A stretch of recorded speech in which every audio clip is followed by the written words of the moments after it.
वृत्रासुर एक बहुत ही शक्तिशाली राक्षस था।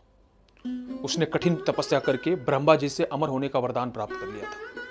इस वरदान के अनुसार उसे कोई भी देवता मनुष्य अस्त्र शस्त्र मार नहीं सकता था। इस वरदान से वृत्रासुर और भी शक्तिशाली और क्रूर हो गया था। उसने इंद्रलोक पर आक्रमण कर दिया। वृत्रासुर के आक्रमण के बाद देवताओं में एक भय सा माहौल बन गया और इंद्रलोक पर संकट छा गया। भगवान इंद्र जो देवताओं के राजा थे, उन्होंने स्वयं को वृत्रासुर के सामने कमजोर पाया। वृत्रासुर ने इंद्र और अन्य देवताओं को पराजित कर इंद्रलोक पर कब्जा कर लिया। देवताओं के पास अब कोई भी उपाय नहीं बचा था। वे फिर भगवान विष्णु के पास सहायता के लिए गए। भगवान विष्णु ने देवताओं को सलाह दी कि वे ऋषि दधीची के पास जाएं, क्योंकि वही केवल मात्र हैं जो उन्हें बचा सकते हैं। उनकी हड्डियों से बने वज्र से ही वृत्रासुर का नाश किया जा सकता है। इंद्र और अन्य देवताओं ने ऋषि दधीची से उनके हड्डियों के दान के लिए प्रार्थना की।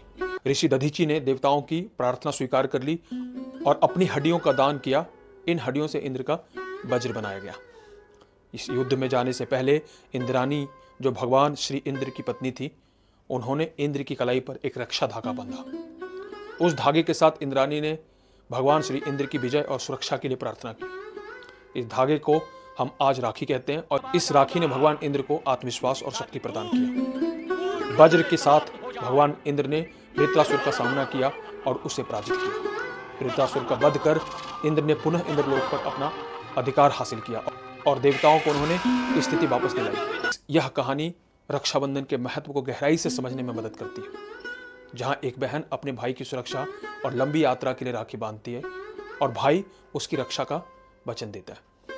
दोस्तों, श्री कृष्ण ने अपने सुदर्शन चक्र का उपयोग करके राक्षस शिशुपाल का वध किया।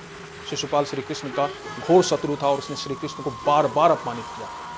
जब श्री कृष्ण ने शिशुपाल का वध किया तो उनके अंगूठे से खून बहने लगा। यह देखकर द्रौपदी, जो उनकी मुंहबोली बहन थी, वो बहुत व्याकुल हो गई। द्रौपदी ने बिना किसी देरी किए अपने साड़ी का पल्लू फाड़कर श्री कृष्ण के अंगूठे पर बांध दिया ताकि खून बहना रुक जाए। द्रौपदी की इस करुणा और प्रेम को देखकर श्री कृष्ण भावुक हो गए और वचन दिया कि जब भी द्रौपदी संकट में होंगी वे उनकी रक्षा करेंगे। इस घटना ने श्री कृष्ण और द्रौपदी के बीच का एक गहरा बंधन को स्थापित कर दिया। बाद में जब कौरवों ने द्रौपदी का चीरहरण करने की कोशिश की तो श्री कृष्ण ने अपनी दिव्य शक्ति का उपयोग करके द्रौपदी की साड़ी को असीमित कर दिया, जिससे कौरव द्रौपदी को अपमानित नहीं कर सके। इस प्रकार श्री कृष्ण ने अपना वचन निभाया और द्रौपदी की रक्षा की।